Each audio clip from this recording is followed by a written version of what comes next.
as a kid, as a volunteer, what have you. Okay, so VBS is our Vacation Bible School. It's an opportunity for us to pour into not only our kids here at the Bridge Church, but also community kids. So it's a free program that we put on every night for a week. Friday night, Sarah mentioned it, I think, we are having a party. So all the family members are invited to come back. We just purchased a new snow cone machine, so come have some snow cones and lots of fun at the Bridge on Friday night if your kids are joining us for VBS. All right, so good morning. Like I said, Stephanie Williams. I'm the Next Gen pastor here at the Bridge. This morning, we're going to be talking about how to reach the next generation for Jesus and how everyone in this room is included in reaching the next generation for Jesus. It's not just my job. I get paid for it, but it's everyone's job, okay? That's that fun volunteer thing where you get to volunteer and you don't get any of the benefits of it. So great, so great. So despite my all-consuming hatred for the eight-legged monsters that roam our planet, aka spiders, I love to be outdoors. I love to camp, I love to hike, I love to kayak. Rob and I were actually just kayaking last night, and we took a little detour that ended up with us in the middle of a forest. And so if I look weird, like dancing around with my legs, it's because I got like nettles on my legs right now, and that's kind of spicy on my legs. So not super fun morning for me. But I love to be outdoors. I love the idea of discovery. I love the idea that you get to go out and explore a part of the world that you may have never seen before. I love being in nature. I like seeing what nature has to offer. I love looking at birds and trees and all the fun things. I just like to explore. Like, that is my jam. I just love it. It's so much fun. And you need to be prepared and equipped. We were not prepared last night to end up on a detour and end up in the middle of the woods, but most of the time, you need to. So most of the time, I would like to take, like, Google Pins. I don't know if anybody does this. And, like, pins spots that, like, I'm going to go there. Like, I want to kayak this river. I want to hike this mountain. I do that all the time. That's one of my favorite hobbies to do. So as well as being the Next Gen pastor here at the Bridge, I'm also the youth camp director at Cedar Springs Camp. Who has ever been to Cedar Springs Camp in Floyd, Iowa? Literally 10, 15 minutes away from here. It is an incredible camp that we have in our own backyard. Like, it is beautiful. We have people come from out of state, and they come here, and they're like, this is amazing. I didn't know this existed. Like, this is crazy. And so for 2 weeks of the summer, I am out there all those 2 weeks with a bunch of teenagers. That's my jam. Like, I love it. I love hanging out with teenagers. It's crazy fun. And the last 2 summers, we have done a Survivor theme. Who here has ever watched the show Survivor or knows what Survivor is? Most of you know what it is. So it's been on for 46 seasons, I think. 46 seasons. They have over 674 episodes. Okay? And for those of you who don't know what Survivor is, they take a group of people called tribe members, and they go to a remote island, and they drop them on there, and they have to survive with just their wits. At the end, they win this big prize if they survive the whole thing. The losers get to go to some place called Exile Island. Okay? That's going to be important later. So our youth team, we have about 6 of us who get together and plan all of summer camp. And we were talking about it. You're like, you know what? Wouldn't it be really fun if we did a Survivor theme for camp? Like, that would be super cool. But for fear of being accused of hazing students, we can't send students to Exile Island, so it had to be the leadership teams, the adults who can consent to that. So we were the ones who were going to have to take on the punishment for that. So the way it worked is every cabin was broken up into little tribes, and they had to survive the week. And if they didn't, the leader would go to Exile Island for a night, which was a little island off the Cedar River at Cedar Springs Camp. Never before touched by most people. And so we didn't really know what it looked like. We were like, no, this is a good idea. This is a bunch of youth pastors. This is why it's a good idea, because it's a bunch of youth pastors coming up with it. So youth pastors come up with the best ideas, okay? So we did the whole week, and I was super excited. Like, everybody else was like, this is a punishment. Like, I don't want to go to Exile Island. It's going to be terrible. I don't want to do it. And I'm thinking, like, I get like 12 hours without kids on an island. Sign me up. Like, it's going to be choice. I like this idea. So the week comes, and I play games really well, okay? I play games really well. Unfortunately for me, my team won, okay? I didn't let my team know that I really wanted us to lose so I could go to the island, but my team won. And the first night, my dear friend Mike, who was a very young 54 years old, was the first loser. Poor Mike. He had to go. We've never been on this island in the daytime. Now it's midnight, and we're sending Mike down the river to go to this island that none of us have been at. Like, there's no campsite set up on this island. We literally had to forge it and make it ourselves. So Mike gets all his gear, and he gets a little bit of firewood because it's in a canoe. And so he's kind of nervous about, like, canoeing at midnight with a bunch of stuff. So he gets his little, like, sleeping bag and that kind of stuff, and he has a torch, and we send him down the river. And I begin to feel guilty because I was the only one who was super stoked about spending the night on the island. And so I was like, okay, when we get Mike to the island, we all like watch him go down the river to the island, and he gets on the island. I was like, I got to bring him some more firewood. Like, this is not okay. Like, he can't be out there the whole night without any firewood. So I put a bunch of firewood on my kayak. Who has ever kayaked before? It was a big bundle of firewood, guys, and I'm launching off at midnight. So I'm like, this is going to be interesting. I might just dump all of this and end up in the river with them. So I bundle up everything onto my kayak, and I start going out into the water. I was not prepared. I was not equipped. I did not bring a headlamp. So I brought my flashlight. This is how I'm kayaking down the river at midnight. Brought my flashlight, and I put it between my jaw and my shoulder, and I'm like trying to like paddle my way down the river with a bundle of wood and trying not to die. Okay, it's super dark and scary. Eventually I did make it to Mike, and we were okay. He was okay. He spent the night there until about 3 a.m. when a hideously huge spider came and looked him in the eyes, and he was done. After that, he left. He's like, I'm out, can't do it. He ended up getting the canoe and coming back, so he didn't make it the whole night. He's like, I don't care if you guys think I'm a wimp, it's fine. But so Mike was out there, he survived. It was great, okay? So the metaphor of terrain is a really helpful idea when we're thinking about teenagers, okay? So I wasn't necessarily equipped to be out there at midnight. I've been on the river before. We've tubed past that island before, but we'd never actually been there. There was a lot of oops moments for me on that river. So like, oops, there's a boulder. Oops, there's a tree. Oops, I'm going sideways. But because I knew that I could get there eventually, I was okay. But there's a lot of that metaphor in how we relate to teenagers now. Teenagers face a lot in their lives, and this is how we can help equip them in their faith journey. So a high schooler trudging through the terrain called parental divorce may be wondering what the gospel has to say to them in this season of pain and transition. How can they live out their faith when they feel like their life is underwater? A middle schooler stuck in the terrain of shifting friendships can't always avoid the fallen trees and rocks that filter their path toward healthy friendships. They may wonder what it means to trust in Jesus when they aren't even sure who's trustworthy around them. So kids and teenagers need adults who will walk with them as they navigate each new terrain.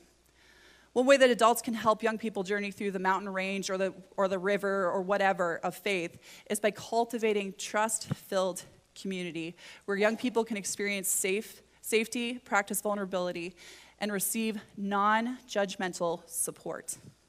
Trusted adults can show them that their whole selves, including their struggles, belong with God's people.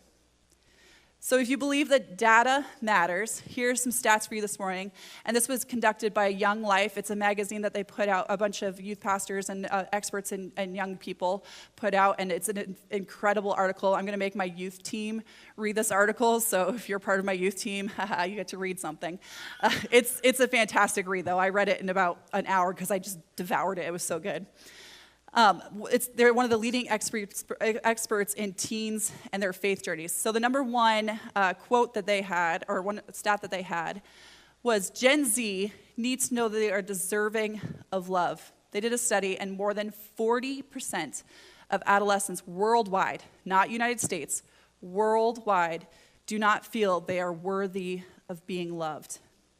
Among the age of adolescents surveyed, those who are 16 to 18 showed the lowest confidence that they were worthy of receiving love. Another one is person-to-person contact still matters greatly to teenagers. 55% of teens worldwide often communicate with their friends face-to-face. We all think that all the kids are absorbed in their phones, but more and more kids are detaching from their phones and they want to interact with people face-to-face.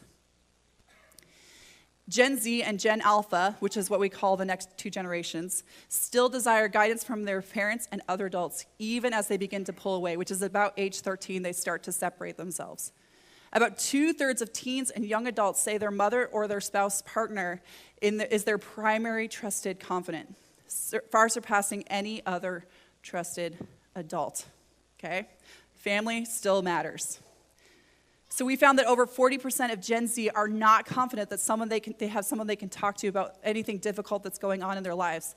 And more than 40% don't feel like they're worthy of being loved. So there's a clear opportunity for adults to come alongside these younger generations, showing up for adolescents by affirming their worth, encouraging their worth ethic, and telling they are enough are all ways to support young people today. So with that in mind, we're going to talk about why do we need to reach the next generation. So we're going to dive into scripture today. So if you would, please turn your Bibles to Psalm 78.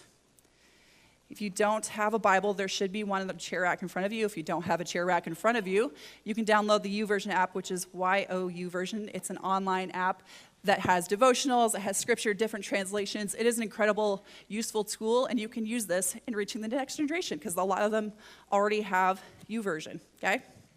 Because it's just easy, it's an easy app. We'll be starting in verse 4. It says, "We will not hide these truths from our children. We will tell the next generation about the glorious deeds of the Lord, about his power and his mighty wonders. For he issued his laws to Jacob. He gave his instructions to Israel. He commanded our ancestors to teach them to their children, so the next generation might know them, even the children not yet born. And they will in turn teach their own children." Whew, if that doesn't get you lit up. I want that like plastered everywhere over the kids ministry. Like that is an incredible mission statement. So that not only is the book of Psalms, if you don't know what the book of Psalms is, it's a bunch of songs and poetry. That is like my next generation pastor heart's fight song. Like that is amazing. That is an incredible scripture that I read. So the next generation, even the generation not yet born, and those ones that not even alive yet, will teach their own children. Can you imagine having a faith legacy that long? It would be super incredible. It would be super amazing. So how are we inadvertently hiding these truths from our children? And I'm talking about the collective children. Not everybody in this room has kids, yes? Not everybody in this room has children. Maybe you've already raised your children and they're out the door and you're like, I'm done with that phase of my life. Thank you. I have served my time. No, God has called all of us to guide God's children into his truth and to share his truth with each other. They may not be blood, but they are our future. We each have a responsibility to make sure that the gospel is shared with the next generation, and it's their job to make sure that they share it with the next generation after that. So do you ever wonder why Jesus came at the time he did? Like in the time frame that he came over 2,000 years ago, he came at that moment in time. He could have come any moment before, and he could have come any moment after that. But he came 2,000 years ago. Why? At that time, a lot of historians agree with this, at that time, communication was starting to spread in a more unique way than it ever had before. Rome was the center of the universe at that point, and their way they communicated, the way they used written word, the way they used spoken word, it went out like wildfire. So when they had the epicenter of Rome, everything would just go poof, and it would go out. So I don't think it's a mistake that God chose Jesus to be born at that pivotal moment in time, way before social media, okay? Way before social media. Could you imagine Jesus being born now? How many awful things would be said about Jesus? We'd probably all be up there. Anyways, so that pivotal moment in time, God did not make a mistake in choosing for his son to come at that moment. Who here has ever played the game telephone before? Raise your hand if you've played the game telephone before. Okay. So for those who've never played telephone, it involves having a group of kids sit in a circle. One child is chosen to be the person who tells the message, and they tell the person next to them a story. So it's usually like one phrase or one sentence story, and it has to go around. They each whisper it into their ear, and the next kid whispers it into the ear, and it goes around, around, around, around, until it comes back to the last kid before the kid who was it. And they have to say out loud what the message was, right? And usually it's what? Not right. It's usually incorrect. It's usually like some crazy off-the-wall story. It's usually like, I like pickles, and then the ending story is like, I like purple elephants that fly to Mars. Like, that's just kind of how the game telephone works, right?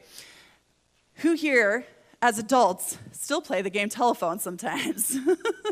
With their friends. Sometimes you'll have a friend tell you a story, and you'll go to another friend, you're like, well, they said this, but their body language really said this, and like, I really heard this, and then things get messy and drama happens. Has anyone ever experienced this before in their life? Wow, none of you all are drama-filled. Okay, cool. I love that. But that is that it develops into the miracle of what God did in Matthew, Mark, Luke, and John. This story of Jesus being born and the truth of his salvation went out into a bunch of different communities, and the story stayed the same. For over 2,000 years, our Bible is 97% accurate to the original manuscripts. That is a miracle. God's truth stands the test of time. God's truth lives beyond our misspoken ways because it is his truth and it is his miracle. And I think that's amazing. That is so incredible. So by not teaching, that's part of the miracle. Between the eyewitness accounts, God's truth is still standing today. And when we don't tell the next generation God's word, and Jesus' life is not instilled in their hearts, it begins to have a muddled idea of what their truth is going to be. It is our job as older people, as adults, to instill God's truth into hearts of the next generation. So by not teaching these things, we're letting the enemy win. We're letting minds make up whatever they want to. God's word is eternal, and it is good for this generation, and the next generation, and the generation after that, and the generation after that. So how do we reach the next generation? What are some practical ways to do that? We need to build bridges, not walls. Do you guys see what I did there? Build bridges, because we're the bridge. Get it? Yeah, not walls. Yeah, get it? Yeah. Yeah. We need to build bridges, not walls. We are in a unique position as people saved by grace, and we aren't allowed to keep this free gift to ourselves. We need to bridge generational gaps and relevance gaps and share Jesus with the world around us. You may be in a unique position where you get to work with kids each and every single day. You might be a teacher, a nurse, a doctor, daycare provider, whatever you do. You have the unique position that you get to be with kids each and every single day. We may not speak the same language as kids anymore, and that's okay because Jesus' death and resurrection have been a universal language so far. Showing people empathy and care has been universal as well. You don't have to know their language, but speak their concerns and interests. When a child tells you they are worried about their parents' divorce, ask questions about how that makes them feel. And let them know they have a safe place to land here and that Jesus loves them no matter what. Those will cross any generational wall. And be authentic.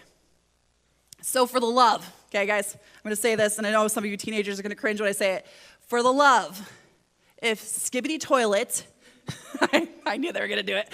If Skibidi Toilet is not part of your everyday lingo, please don't use it when you talk to a teenager, okay? They will internally cringe, outwardly cringe, whatever. They do not like it when you try to use their lingo. Please, Rob was here earlier, he's like, no cap. And I was like, oh my gosh, stop. Just stop.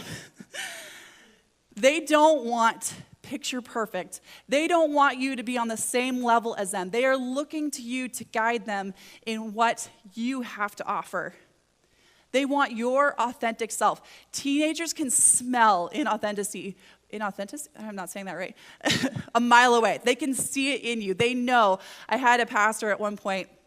I love him. He's a great guy. But he spoke at our youth group one time. Not my husband. Okay, guys, this is not my husband.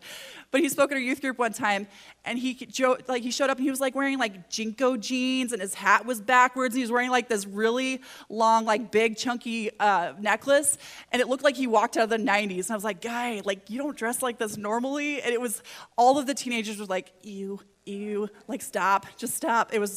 They want you to be you. They want you to have your unique experiences. They want you to be who you are, not fake. They don't want fake. This generation is looking for authenticity. They are looking for you to be who Jesus called you to be. They want real. They want honest.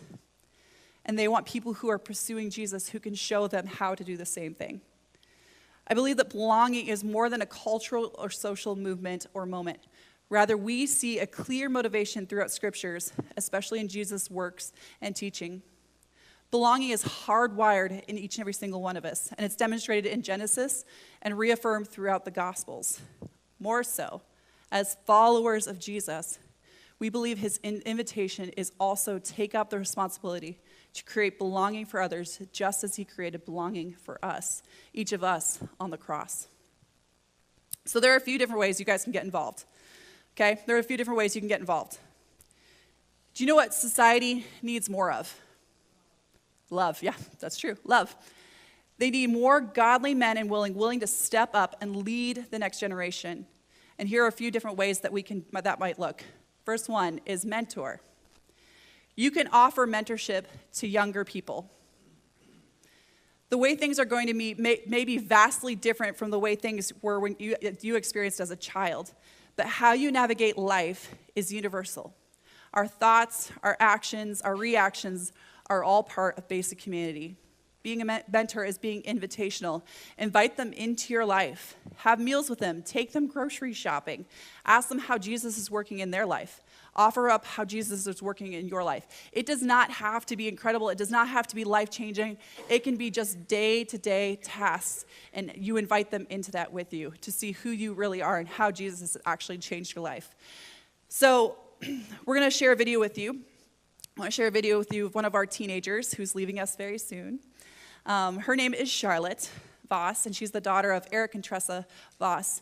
I've had the honor of working with Charlotte for the last 7 years, and she has been mentored by and poured into by other people other than me. And because of that, what was modeled for her, she is doing the same thing for other people. So we're going to watch this video really quick of Charlotte. Hi, my name is Charlotte. I'm 16 years old. I grew up in the church for a while, and we moved to Charles City in 2017, and I think I fell away a little bit because of some family problems at home, but I've always grown up in the church. I think my dad had heard about it. My dad or my mom had heard about the bridge, and I remember my dad saying he doesn't want to go to a podunk church. But we came the next week, and I remember Abigail Murphy, and she was really nice, and she made me feel at home. The first person who comes to mind is Sarah Jenkins. She never once hesitated to talk to me about God or problems I was having. I think of Mitchell Jenkins. He had me, I wanted to serve, and I didn't know where I wanted to serve. And so now I'm doing online, and so Mitchell helped. I think my dad helped a lot too. Going to college and growing, I wanted that same growth for me. Someone who's impacted me the most in my journey is Sarah Jenkins. I met her 4 years ago. I knew of her for a while. I remember sitting at a kids camp and they were sending her off to college. But about 4 years ago, we went over to the Jenkins' house out at the camp, and they were talking about how I was going to be with Sarah for like every day of the week out at the camp. And Sarah, she talked to me about God, about my faith, where I was, and she still does. It's been 3-4 years, and she's gotten a group of girls for a Bible study over, and she lets me stay at her house. It's not more, she's been a leader, but she's also been a friend when I need. How have I impacted others? There's a few girls at our youth group that I like to talk to, and I just like to make sure they're okay. McKinley Hawk, she I've known McKinley for a long time. I've known McKinley since she was little because she's in my brother's grade. And McKinley is very wise, and it's been very nice to see her grow, like, as a person and in her faith. I like to think about the twins, Jaylee and Kaylee. Kaylee mostly, she likes to come to me on a bad day, and it's amazing for me, at least. It's fulfilling to see that I've become a safe place for the girls, the younger girls.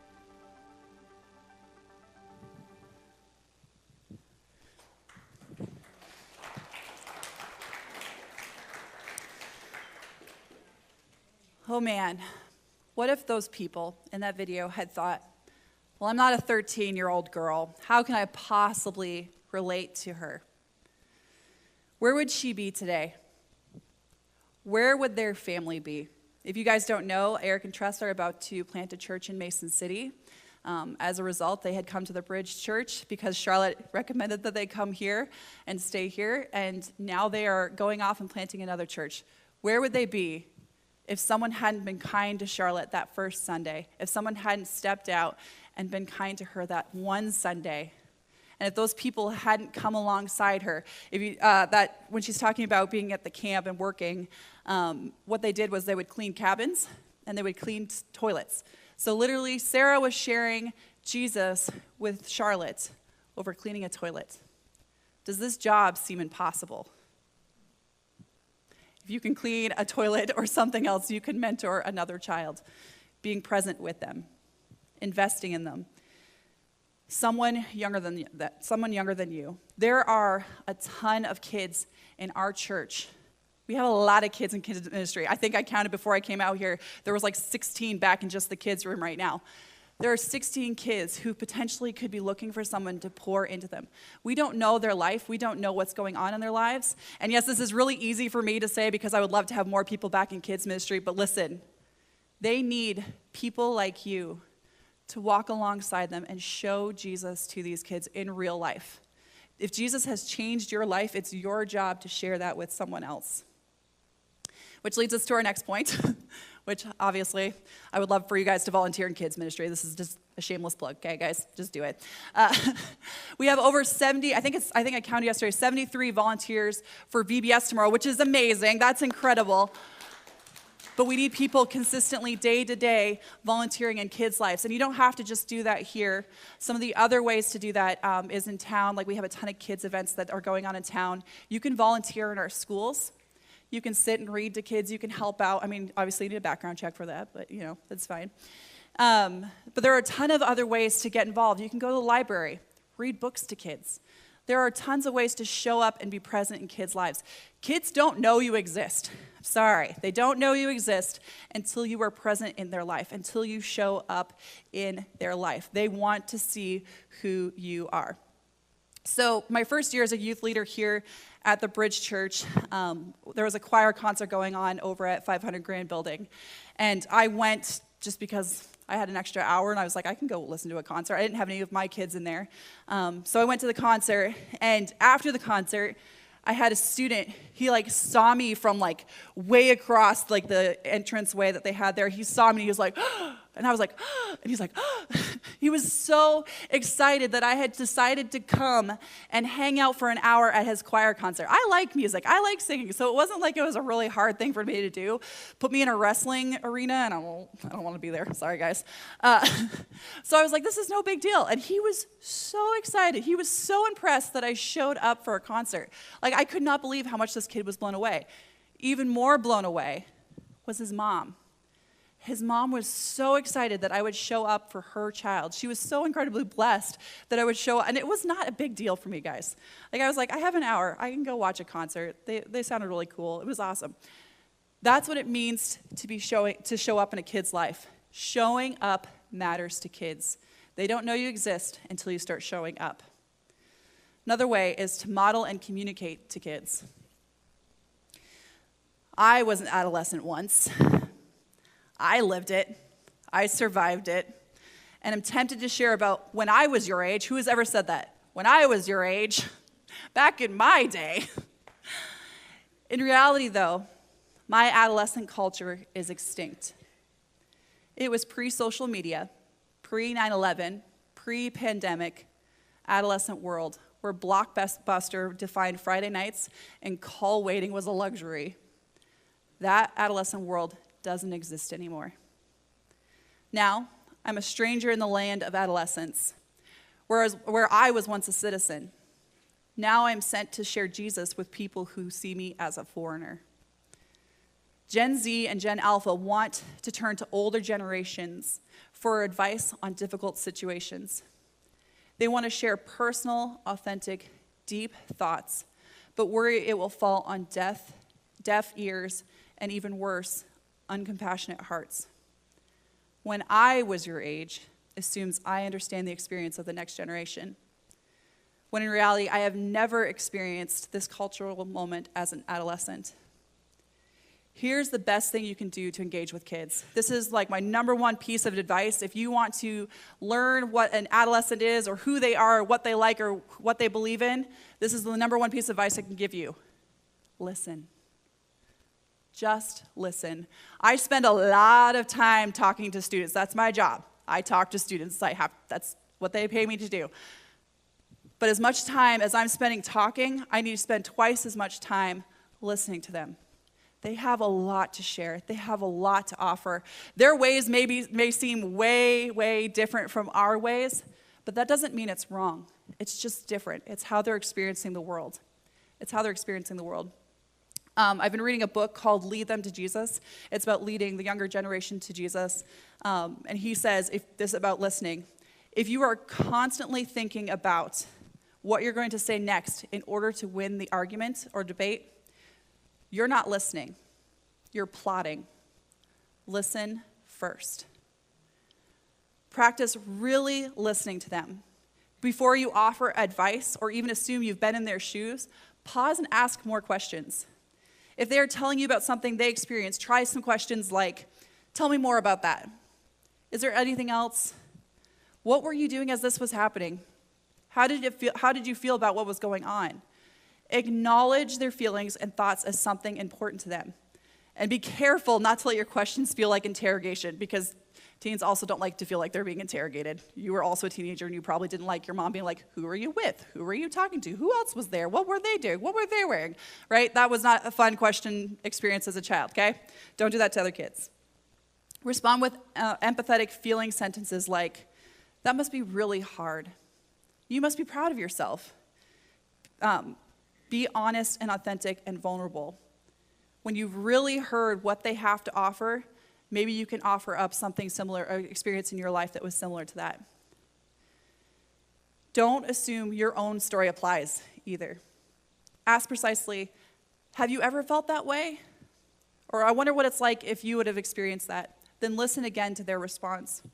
Remember, be quick to listen and slow to speak. Be quick to listen and slow to speak. That's not how I would have done things.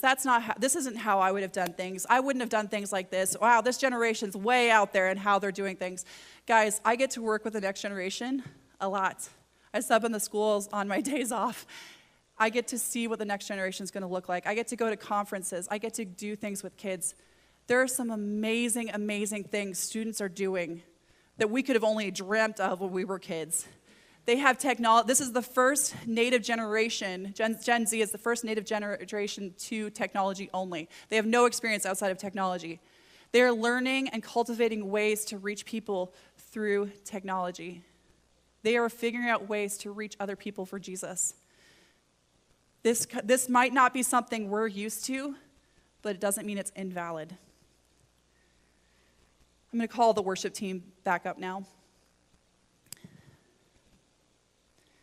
Let's talk about that stat that I had at the very beginning. Oops, thanks. Gen Z needs to know they are deserving of love. More than 40% of adolescents worldwide do not feel they are worthy of being loved. Does that stat not break your heart? 40% of adolescents today, which refers to people from 10 to 19 years old, don't feel worthy of being loved. They don't feel it at all. I was talking to Mark Jenkins earlier, and he was saying that he's working with a new group, And that group is using technology to prey on children because 40% of the world's children don't feel like they need to be loved. And any assumption of love, they're going to go after. The church's job is to love and to love well and to protect children from finding love elsewhere. We have that solution, guys. We have a God who is waiting with open arms for these students to encounter him, to feel his love. We are too worried about how we can relate to the next generation when God isn't calling us to be on trend with this generation. Because listening, loving, and being willing to guide have stood the test of time. So listen, going back to our illustration about terrain, it may be rough, okay? You may have never been in this river before. You may not know the rocks or boulders, but God is going before you. This isn't new. There's been generation before us after generation before us who have had to pave a new way, but God is asking you to be obedient. And there aren't going to be people magically showing up. Like it's not going to be like, oh, well, this is the job for my neighbor, or this is a job for like people who like really like kids. This is a job for each and every single person in this room to invest in lives of students. You need to take action. Come alongside them, pray for them, pray with them. If we want to see a generation turning towards Jesus, it doesn't start with resentment or bitterness. It starts with people who remember their first love. Remember what it's like and want to help other people, as young and small as they may be, experience the same thing. They are ready and waiting to be told the good news. They are ready and waiting for God to come into their lives. We need to be obedient to God's word and get out of our way to get people to Jesus. So we're going to do something just a little bit different this morning. The band is going to play the last song, Gratitude. And instead of all of us singing along with them, what I want you guys to do is you're going to stay in your seats and you're going to spend some time in prayer about the next generation. As a whole, you guys can pray for that as a whole, bringing them back to him. We've seen some amazing moments of revival in the last few years, but there's more opportunity for that. There's more opportunity for God to get into the next generation and explode it. It would be incredible. As a next-gen pastor, I would love to see a nationwide revival happening in our students. I would love to see that happen. But it starts with prayer. It starts with people with bold prayers asking for God to show up in the life of students. Asking for God to show what students you need to show up in their life for. So if you have a student in mind right now, I want you guys to pray over that student. Speak their name. Speak their names. Ask for opportunities from God to show up in their lives. To show up, be present, open doors where they can come into your life and you can take them out for coffee or juice or read the Bible with them. Or just invite them have dinner with them, or take them grocery shopping, whatever it is. Ask for God to put that student in your mind and ask for those opportunities. Maybe you're sitting here and you're like, I don't really interact with a lot of kids. I don't really know who would be on my radar for something like that. Ask for God to bring a student into your life. Kids are looking for community. Kids are looking for love. Kids are looking for a place to belong. Be a person where a child can belong. Be someone that they can walk to, turn to when something goes rough and they need a safe place to land. Ask for God to show a child to you. And if you have that kind of place and you have that kind of person already, just pray for them. Pray for them. We'll spend some time in this song, and I want you guys to spend some time in prayer, and then I'll come back up and dismiss us.